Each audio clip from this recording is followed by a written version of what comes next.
सभी प्यारे बच्चों को नमस्कार। मैं सुभाष नौबार स्वागत करता हूं आपके परिवार टॉप ट्रेंडिंग स्टडी पर। आशा करता हूं आप सभी अच्छे होंगे और आपकी तैयारी अच्छी चल रही होगी। प्यारे बच्चों, इस वीडियो में प्राचीन भारत के अंदर जैन धर्म और महावीर स्वामी के संबंध में पढ़ेंगे। एक्चुअल में उत्तर वैदिक पीरियड के बाद एक ऐसा दौर आता है जिस दौर में राजनीतिक, सामाजिक, आर्थिक और धार्मिक सभी क्षेत्रों में बदलाव का दौर दिखता है और इसी बदलाव में आडंबरपूर्ण धर्म का जन्म होता है, जिसमें धार्मिक क्रियाकलापों में आडंबर और बहुत सारा भेदभाव और बहुत प्रकार की कुरीतियां शामिल हो जाती हैं, जिसके कारण कुछ नए धर्मों का जन्म होता है, जिसमें कुछ नास्तिक धर्मों का जन्म भी देखने को मिलता है जो ईश्वर में विश्वास नहीं रखते हैं। और इन्हीं धर्मों में दो प्रमुख धर्म थे, जैन धर्म और बौद्ध धर्म। तो इस वीडियो में हम जैन धर्म को पढ़ रहे हैं। प्यारे बच्चों, वीडियो को अभी तक लाइक नहीं किया है तो लाइक कर देना। चैनल पर नए हैं तो चैनल को सब्सक्राइब कर लेना और बेल आइकन को दबा लेना, जिससे आने वाली वीडियो का नोटिफिकेशन आपको मिलता रहे। शुरू करते हैं जैन धर्म। तो 6ठी शताब्दी ईसा पूर्व के उस विशेष परिस्थितियों की देन थी कि एक नया धर्म जैन धर्म काफी तीव्रता के साथ आगे बढ़ा। जैन धर्म में हम पढ़ेंगे जैन धर्म की पृष्ठभूमि, उसके बाद महावीर स्वामी जी के बारे में पढ़ेंगे और महावीर स्वामी जी के उपदेश और शिक्षाओं के बारे में भी हम जानेंगे। वीडियो के अंत में प्रीवियस ईयर में आए हुए क्वेश्चंस को डिस्कस करेंगे, इसलिए आप वीडियो के अंत तक बने रहें। शुरू करते हैं जैन धर्म। जैन धर्म का इतिहास काफी प्राचीन है और कहा जाता है कि जैन धर्म की शुरुआत काफी पहले हो चुकी थी। हालांकि इसके संबंध में कोई ठोस सबूत नहीं मिलते हैं, लेकिन छोटे छोटे प्रमाण ही इसके बारे में मिले हैं। जैन धर्म के विभिन्न साहित्यों के अनुसार जैन धर्म के संस्थापक एवं प्रथम तीर्थकर ऋषभदेव को माना जाता है। एग्जाम में क्वेश्चन पूछा जाता है कि जैन धर्म के संस्थापक एवं प्रथम तीर्थंकर कौन थे, तो कौन थे? ऋषभदेव के ऊपर आपको टिक करना है। इन्हें आदिनाथ और वृषभनाथ के नाम से भी जाना जाता है, ये भी इंपॉर्टेंट है। आपको ये तीनों नाम जो ऋषभदेव, आदिनाथ, वृषभनाथ, तीनों को याद रखना है। तीर्थंकर का मतलब है जैन धर्म के 24 संस्थापक गुरु, जिन्होंने जैन धर्म को समय समय पर ऊंचाइयों तक पहुंचाया। और जैन शब्द की उत्पत्ति संस्कृत भाषा के जिन शब्द से हुई है, जिन शब्द से हुई है, जिसका शाब्दिक अर्थ होता है विजेता, अर्थात ऐसा मनुष्य जिसने अपने मन, वाणी तथा काया पर विजय प्राप्त कर ली हो। ऋषभदेव के बारे में प्रारंभिक जानकारी ऋग्वेद से मिलती है। यह भी क्वेश्चन बना है कि ऋषभदेव के बारे में प्रारंभिक जानकारी कहां से मिलती है, तो ऋग्वेद से मिलती है। एक 22वें तीर्थंकर हुए, उनका नाम था अरिष्टनेमी। इनकी भी जानकारी ऋग्वेद से मिलती है। क्वेश्चन पूछा गया था कि जैन धर्म के पहले और 22वें तीर्थंकर की जानकारी कहां से मिलती है, तो उसका आंसर हो जाएगा ऋग्वेद से मिलती है। जैन धर्म में जो कुल 24 तीर्थंकर हुए, उनके जो प्रमुख तीर्थंकरों के प्रतीक चिन्ह के बारे में क्वेश्चन बनता है। तो जो प्रथम तीर्थंकर हुए ऋषभदेव, उनका प्रतीक चिन्ह था सांड। क्वेश्चन पूछा जाता है कि प्रथम तीर्थंकर ऋषभदेव का प्रतीक चिन्ह निम्न में से कौन सा है, तो सांड है। ठीक है, बैल भी होता है तो बैल या सांड होगा। ठीक है, बैल होगा या सांड होगा, आपको उन्हीं पर टिक करना है। 23वें तीर्थंकर हुए पार्श्वनाथ। यहां से पार्श्वनाथ से बहुत क्वेश्चन जैन धर्म में से बनते हैं, पार्श्वनाथ से। तो इनका प्रतीक चिन्ह था सर्प का फन। 24वें तीर्थंकर हुए महावीर स्वामी, जिनका प्रतीक चिन्ह था शेर। आपको ये याद रखने हैं, एग्जाम में पूछे जाते हैं, इंपॉर्टेंट है। जैन धर्म के 23वें तीर्थंकर की बात करें, पार्श्वनाथ थे। उन्हें झारखंड के सम्मेद पर्वत पर ज्ञान की प्राप्ति हुई थी। क्वेश्चन पूछा जाता है कि जैन धर्म के 23वें तीर्थंकर कौन थे, तो पार्श्वनाथ थे। जैन धर्म के 23वें तीर्थंकर पार्श्वनाथ को ज्ञान की प्राप्ति कहाँ हुई थी, तो झारखंड के सम्मेद पर्वत पर पार्श्वनाथ को ज्ञान की प्राप्ति हुई थी। पार्श्वनाथ का जन्म काशी वाराणसी में हुआ था और इनके पिता का नाम अश्वसेन था, जो काशी के राजा थे। यहां से क्वेश्चन बनते हैं, आपको ध्यान रखने का। उनका जन्म काशी में हुआ था और उनके पिता का नाम अश्वसेन था, जो काशी के राजा थे। पार्श्वनाथ को ज्ञान प्राप्ति के बाद उन्होंने 4 नियम बताए, जिसे चतुरायण धर्म कहा गया। क्वेश्चन पूछ लिया जाता है कि पार्श्वनाथ को ज्ञान की प्राप्ति के बाद जो 4 नियम दिए थे, उनको क्या कहा जाता है, तो क्या कहा जाता है, चतुरायण धर्म। कौन कौन से थे, अहिंसा, सत्य, अस्तेय, अपरिग्रह। तो अहिंसा का अर्थ क्या है, अहिंसा का अर्थ है हिंसा नहीं करना। सत्य मतलब सदा सत्य बोलना। अस्तेय का मतलब है चोरी न करना, और अपरिग्रह का मतलब है संपत्ति ना रखना। ये 4 नियम किसने, पार्श्वनाथ जी ने दिए थे। महावीर स्वामी जी के बारे में बात करें तो जैन धर्म के 24वें एवं अंतिम तीर्थंकर महावीर स्वामी थे, जिन्हें जैन धर्म का वास्तविक संस्थापक कहा जाता है। यदि आपसे क्वेश्चन पूछा जाता है कि जैन धर्म के संस्थापक कौन थे, तो मैंने आपको बताया था कि जैन धर्म के संस्थापक थे ऋषभदेव।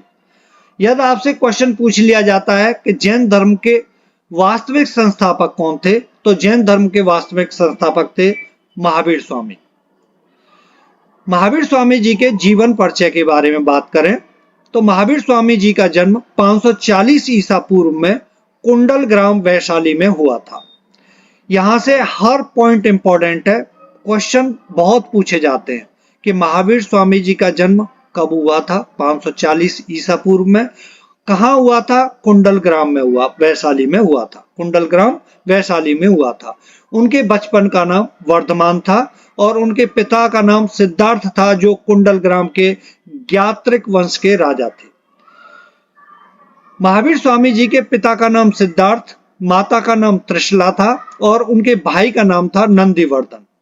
महावीर स्वामी जी की पत्नी का नाम यशोदा था और उनके पुत्री का नाम था प्रियदर्शनी, और महावीर स्वामी जी के दामाद का नाम था जमाली। सभी नाम इंपॉर्टेंट है, परीक्षा में यहां से बहुत क्वेश्चन बनते हैं, तो आपको याद रखने।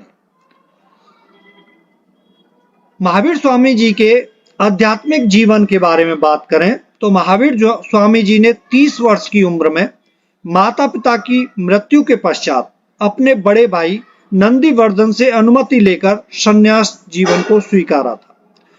12 वर्षों की कठिन तपस्या के बाद महावीर स्वामी जी को रिजपलका नदी के तट पर शाल वृक्ष के नीचे तपस्या करते हुए ज्ञान की प्राप्ति हुई और ज्ञान प्राप्ति को कैवल्य कहा गया। वेरी इंपॉर्टेंट वर्ड है कैवल्य। परीक्षा में क्वेश्चन पूछा जाता है कि महावीर स्वामी जी को ज्ञान की प्राप्ति के बाद ज्ञान की प्राप्ति हुई, उसे क्या कहा गया, तो कैवल्य कहा गया था। क्वेश्चन ये भी पूछा जाता है कि महावीर स्वामी जी को किस पेड़ के नीचे ज्ञान की प्राप्ति हुई थी, तो साल वृक्ष के नीचे उन्होंने तपस्या की थी और वहीं से उनको ज्ञान की प्राप्ति हुई थी, जिसे कैवल्य कहा गया था। नेक्स्ट पॉइंट है, ज्ञान प्राप्ति के बाद से ही महावीर स्वामी 3 नामों से जाने गए। अरहत, जिसका अर्थ होता है पूज्य, निर्ग्रंथ, जिसका अर्थ होता है बंधनहीन, जिन, जिसका अर्थ होता है विजेता। ये मैं आपको पहले ही बता चुका हूं कि जिन का अर्थ होता है विजेता। इन तीनों नाम से जाने गए। महावीर स्वामी जी ने अपने उपदेश प्राकृत भाषा में दिए। क्वेश्चन ये पूछा गया था, कई बार पूछा गया है कि महावीर स्वामी जी ने अपने उपदेश किस भाषा में दिए हैं, तो प्राकृत भाषा में दिए हैं, आपको याद रखना है। ज्ञान प्राप्ति के पश्चात महावीर ने अपना प्रथम उपदेश राजगृह वराकर नदी के तट पर स्थित विप्लाचल पहाड़ी पर दिया और अंतिम उपदेश पावापुरी में दिया। यहां से क्वेश्चन पूछा जाता है कि उन्होंने अपना प्रथम उपदेश कहां दिया था, तो याद रखना, अंतिम उपदेश का भी आपको याद रखना, क्वेश्चन पूछा जाता है। महावीर स्वामी का प्रथम भिक्षु यानी शिष्य कौन था? उनके खुद के दामाद जमाली थे। ज्ञान प्राप्ति के बाद महावीर स्वामी जी ने कुल 5 नियम बताए जिसे पंचायन धर्म कहा गया। जो अपने 23वें तीर्थंकर थे उन्होंने कितने 4 नियम बताए थे, लेकिन इन्होंने उसमें एक और जोड़ दिया। ठीक है, एक और जोड़ दिया, कौन सा? ब्रह्मचर्य। तो पंचायन धर्म के नाम से ये जाने गए। पंचायन धर्म कौन कौन से हैं? अहिंसा, सत्य, अस्तेय और अपरिग्रह। लास्ट था जो इन्होंने जोड़ा ब्रह्मचर्य। अहिंसा का अर्थ हिंसा नहीं करना, हिंसा नहीं करना। सत्य का अर्थ सदा सत्य बोलना। अस्तेय का चोरी न करना। अपरिग्रह संपत्ति न रखना। ब्रह्मचर्य मतलब ब्रह्मचर्य का पालन करना।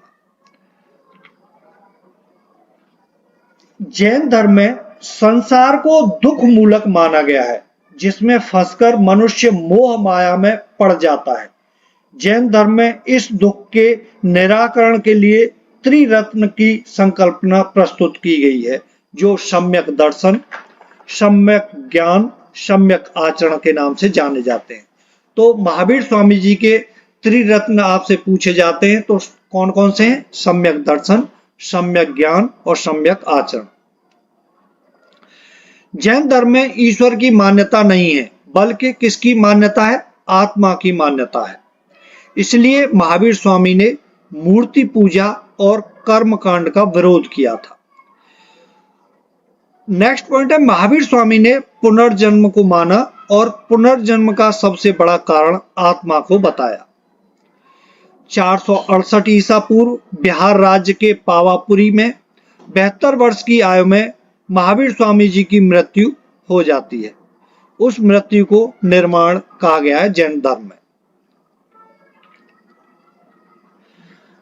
जब महावीर स्वामी ने ज्ञान की प्राप्ति कर ली और ज्ञान का प्रचार प्रसार करना आरंभ किया तो पहला आपने पढ़ा था कि पहला उपदेश राजगिरी से शुरू किया था और धीरे धीरे करके उन्होंने धर्म का प्रचार प्रसार करना शुरू कर दिया था। इसी क्रम में महावीर स्वामी जी ने 11 अनुयायियों के साथ गणधर संघ की स्थापना की, अर्थात संघ में 11 अनुयायी थे जो गणधर कहलाए थे। तो यहां से क्वेश्चन पूछा गया है, कई बार आपको याद रखना है कि जो 11 अनुयायी थे उनके संघ में उसको क्या नाम दिया गया? गणधर नाम दिया गया था। इन्हीं गणधरों ने महावीर की मृत्यु के बाद संघ को आगे बढ़ाया और संघ के अध्यक्ष चुने गए थे सुधर्मन। कौन? सुधर्मन चुने गए थे संघ के अध्यक्ष। कई एग्जाम में पूछा गया है कि महावीर स्वामी की मृत्यु के पश्चात गणधरों का नेतृत्व किसने किया था? तो किसने किया था? सुधर्मन ने किया था। गणधरों की संख्या कितनी थी? ये भी क्वेश्चन बना है, तो 11 थी। बाद में चलकर इन गणधरों में मतभेद हो जाता है जैन परंपराओं को लेकर और जैन विश्वास को लेकर कई मत बनने लगते हैं। नतीजा यह हुआ कि जैन धर्म चंद्रगुप्त मौर्य के शासनकाल में 2 भागों में टूट गया। वो बना श्वेतांबर और दिगंबर। स्थूलभद्र के नेतृत्व में श्वेतांबर जो श्वेत वस्त्र धारण करने वाले थे और भद्रभाव के नेतृत्व में दिगंबर जो नग्न रहने वाले थे। 2 संप्रदायों के रूप में जैन धर्म बट गया था। मौर्य काल में 12 वर्ष का भीषण अकाल पड़ता है जिसके कारण भद्रभाव अपने अनुयायियों के साथ दक्षिण भारत में कर्नाटक चले गए थे और उन्हीं के साथ कौन गए थे? चंद्रगुप्त मौर्य। तो चंद्रगुप्त मौर्य ने कर्नाटक के श्रवणबेलगोला में संलेखना विधि के द्वारा अपने प्राण त्याग दिए थे। कई बार क्वेश्चन ये बना है कि मौर्य काल के ऐसे कौन से राजा थे जिन्होंने संलेखना विधि से अपने प्राण त्याग दिए थे वो थे चंद्रगुप्त मौर्य। और कहाँ त्यागे थे उन्होंने? कर्नाटक के श्रवणबेलगोला में। ठीक है। जैन धर्म के प्रचार के लिए दो जैन संगीतियां हुई, इंपॉर्टेंट हैं दोनों। प्रथम जैन संगीति हुई 300 ईसा पूर्व में, कहां हुई थी? पाटलिपुत्र में। अध्यक्ष कौन थे उसके? स्थूलभद्र। द्वितीय हुई 6ठी शताब्दी 512 ईस्वी के आसपास, 512 ईस्वी में। कहा? वल्लभी गुजरात में हुई थी। और उसके जो अध्यक्ष थे वो थे, क्षमा श्रवण होगा ऑप्शन में या होगा देवधिगण। देवधिगण इन दोनों में से एक होगा। या तो आपको ऑप्शन में मिलेगा क्षमा श्रवण या मिलेगा देवधिगण। ठीक है, इन दोनों में से आपको एक को टिक करना है।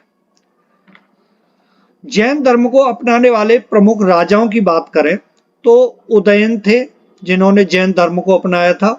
वंद राजा चंद्रगुप्त मौर्य, कलिंग नरेश खारवेल और राष्ट्रकूट राजा अमोघवर्ष और चंदेल शासक थे जिन्होंने जैन धर्म को अपनाया था।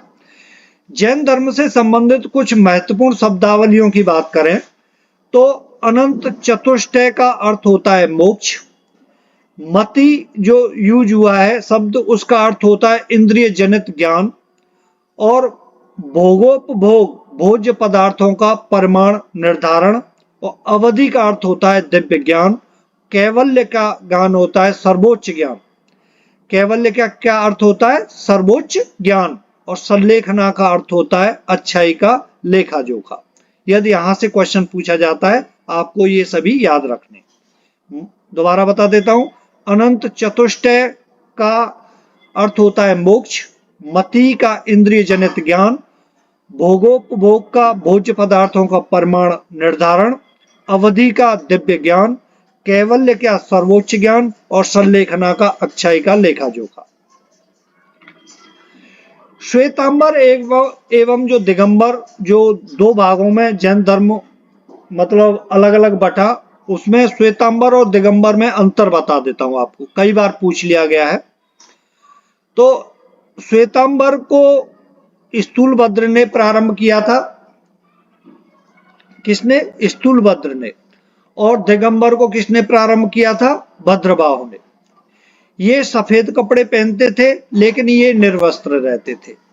मतलब ये एक समय के अनुसार श्वेतांबर जो स्थूलभद्र ने प्रारंभ किया था उन्होंने अपने आप को डाल लिया। वो कपड़े पहनने लग गए, लेकिन कैसे? सफेद वस्त्र पहनते थे। लेकिन जो दिगंबर थे, जो भद्रबाहु ने प्रारंभ किया था, वो महावीर स्वामी जी के पद चिन्हों पर ही चल रहे थे। वो निर्वस्त्र ही रहने लगे। श्वेतांबर के अनुसार महिलाओं को मोक्ष मिल सकता है। इसका कहने का अर्थ यह है, यदि वो सफेद वस्त्र पहनने लगे तो उसमें मतलब महिलाएं भी शामिल होने लगी श्वेतांबर में। तो उन्होंने ये बोला कि महिलाओं को भी मोक्ष की प्राप्ति हो सकती है। लेकिन दिगंबर में क्योंकि वो लोग नग्न रहते थे तो उन्होंने बोल दिया कि महिलाओं को मोक्ष इसमें नहीं मिल सकता। ये श्वेतांबर ये बोलते हैं कि 19वें तीर्थंकर मल्लिकानाथ एक महिला थी, लेकिन दिगंबर बोलते हैं कि 19वें तीर्थंकर मल्लिनाथ पुरुष थे। इनके अनुसार महावीर स्वामी विवाहित थे श्वेतांबर के अनुसार, और दिगंबर के अनुसार महावीर स्वामी विवाहित नहीं थे। ये इंपॉर्टेंट है, यहां से क्वेश्चन पूछ लिया जाता है। जैन साहित्य की बात करें, इंपॉर्टेंट है ये। जैन साहित्य को आगम कहा जाता है। जैन साहित्य को क्या कहा जाता है? आगम कहा जाता है। आगम का अर्थ क्या होता है? सिद्धांत।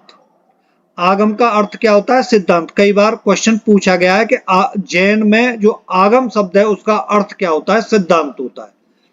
जैन साहित्य की रचना अर्धमागधी भाषा में की गई है।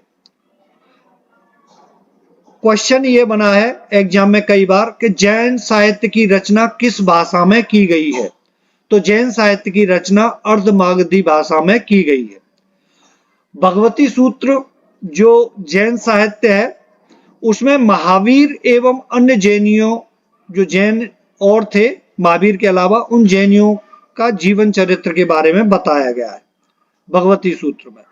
जबकि एक कल्प सूत्र जो साहित्य है, जैन साहित्य, इसकी रचना भद्रभाव ने की है। वेरी वेरी इंपॉर्टेंट है, कई बार क्वेश्चन पूछा गया है कि कल्प सूत्र की रचना किसने की है। भद्रभाव ने की है और इसके अंदर जैन धर्म का प्रारंभिक इतिहास देखने को मिलता है। ठीक है, दोबारा बता देता हूं, चारों इंपॉर्टेंट है, कई बार क्वेश्चन पूछा गया है यहां से कि जैन साहित्य को आगम कहा गया है और आगम का क्या अर्थ होता है, सिद्धांत होता है। जैन साहित्य की रचना किस भाषा में की गई है, अर्धमागधी भाषा में जैन साहित्य की रचना की गई है। भगवती सूत्र जो जैन साहित्य है उसमें महावीर स्वामी और अन्य जैनियों का जीवन चरित्र के बारे में बात की गई है इस भगवती सूत्र के अंदर। लेकिन जो कल्प सूत्र है इसकी रचना की थी भद्रभाव ने और उसमें जैन धर्म की प्रारंभिक इतिहास के बारे में बताया गया है। ठीक है, इंपॉर्टेंट है चारों वर्ड, ये बॉक्स पूरा कंप्लीट वेरी वेरी इंपॉर्टेंट है, ध्यान रखना आपको। अब जैन साहित्य में अंग जो थे वो 12 जिसमें जैन धर्म के सिद्धांतों की चर्चा की गई है और उपांग कितने थे, 12 थे जो अंग का विस्तार करते हैं। ऐसे ही प्रकीर्ण कितने थे, 10 थे और छेद सूत्र थे 6 और मूल सूत्र कितने हैं, 4 है। आपको ये भी ध्यान रखने हैं कि जैन साहित्य में अंग कितने हैं, 12 है, उपांग कितने हैं, 12, प्रकीर्ण कितने हैं, 10, छेद सूत्र हैं 6 और मूल सूत्र हैं 4। 12 अंग में जैन धर्म के सिद्धांतों की चर्चा की गई है। जो 12 उपांग हैं उनको अंग का विस्तार ही है, जो मतलब अंग का विस्तार है, जो बिल्कुल एक तरीके से डिफाइन करके बताया गया है ना। अंग में थोड़ा शॉर्ट है, लेकिन उन 12 अंगों, जो 12 अंग हैं उनको उपांगों में थोड़ा विस्तार पूर्वक बता दिया गया। प्रमुख जैन मंदिरों की बात करें जहां से क्वेश्चन पूछे जाते हैं, तो मौर्य काल में मथुरा जैन धर्म का प्रमुख केंद्र था। मथुरा कला का संबंध जैन धर्म से है। पूछ लिया जाता है कि मथुरा कला का संबंध किससे है, तो जैन धर्म से है। कर्नाटक के चामुंडा शासकों ने श्रवण बेलगोला में विशाल बाहुबली की मूर्ति, गोमतेश्वर की मूर्ति का निर्माण करवाया था। ये भी पूछा जाता है कि गोमतेश्वर की मूर्ति का निर्माण किसने करवाया था। ठीक है, मैं दिखा देता हूं आपको, एक मिनट, ये मैं हटा देता हूं ना, कि गोमतेश्वर की मूर्ति कैसी दिखती है। ये गोमतेश्वर की मूर्ति है। ठीक है, ओके। मध्य प्रदेश में जो चंदेल शासक थे उन्होंने खजुराहो में जैन मंदिरों का निर्माण करवाया। वो जैन मंदिर जो खजुराहो में है वो इस तरीके के दिखते हैं, जिसमें काफी नग्न मूर्तियां आप देख रहे होंगे, ये देखने को मिलती है। राजस्थान के माउंट आबू में दिलवाड़ा के प्रसिद्ध जैन मंदिर आपको देखने को मिलते हैं, जो कुछ इस तरीके के दिखते हैं, जो मैंने पिक्चर्स में आपको दिखाया गया है। ओके, प्रीवियस ईयर के क्वेश्चंस के बारे में दोस्तों बात करते हैं। जैन परंपरा के अनुसार जैन धर्म में कुल कितने तीर्थंकर हुए, क्वेश्चन है। तो मैंने आपको बताया था 24 हुए थे, तो आपका सी ऑप्शन सही हो जाएगा। जैन परंपरा के अनुसार महावीर कौन से तीर्थंकर थे, तो 24 में थे, सी क्वेश्चन सही हो जाएगा। नेक्स्ट क्वेश्चन है, जैन धर्म में पूर्ण ज्ञान के लिए क्या शब्द है, तो क्या कैवल्य कहा गया था। पूर्ण ज्ञान को कैवल्य कहा गया था ना, कैवल्य। भगवान महावीर का प्रथम शिष्य कौन था, तो उनके खुद के दामाद थे जमाली, बी ऑप्शन सही है। निम्नलिखित में से किस नगर में प्रथम जैन संगति सभा का आयोजन हुआ था, तो कहां, पाटलिपुत्र में हुआ था, सी ऑप्शन सही है। नेक्स्ट क्वेश्चन है, भारत के किस भाग में जैन धर्म का दिलवाड़ा मंदिर स्थित है, कहां है, माउंट आबू में, डी ऑप्शन सही है। नेक्स्ट क्वेश्चन है, महावीर स्वामी का जन्म कहां हुआ, तो कहां हुआ था, कुंडलग्राम में हुआ था। ठीक है, कुंडलग्राम में हुआ था। जियो और जीने दो किसने कहा था, ये कहा था महावीर स्वामी जी ने, ए ऑप्शन सही है। नेक्स्ट है, श्रवण बेलगोला कहां पर स्थित है, कर्नाटक में स्थित है जी। बी ऑप्शन सही है आपका। नेक्स्ट क्वेश्चन है, महावीर स्वामी जी की माता का क्या नाम था? तो क्या था? त्रिशला था। डी ऑप्शन सही है। नेक्स्ट क्वेश्चन है, जैन धर्म के संस्थापक कौन थे? तो जैन धर्म के संस्थापक कौन थे? ऋषभदेव। लेकिन यह क्वेश्चन आपसे ये पूछा जाता है कि जैन धर्म के वास्तविक संस्थापक कौन थे? तो आपको महावीर स्वामी जी को टिक करना। ठीक है, यदि आपसे एग्जाम में क्वेश्चन ये पूछा जाता है कि जैन धर्म के वास्तविक संस्थापक कौन थे, तो आपको महावीर स्वामी जी को टिक करना है। नेक्स्ट क्वेश्चन है, ज्ञान प्राप्ति से पहले महावीर का क्या नाम था? तो क्या था? वर्धमान नाम था। सी ऑप्शन सही है, Vardhaman. Thank you for watching this video. आपको ये वीडियो कैसी लगी आपको कमेंट्स में जरूर बताना है। नमस्कार।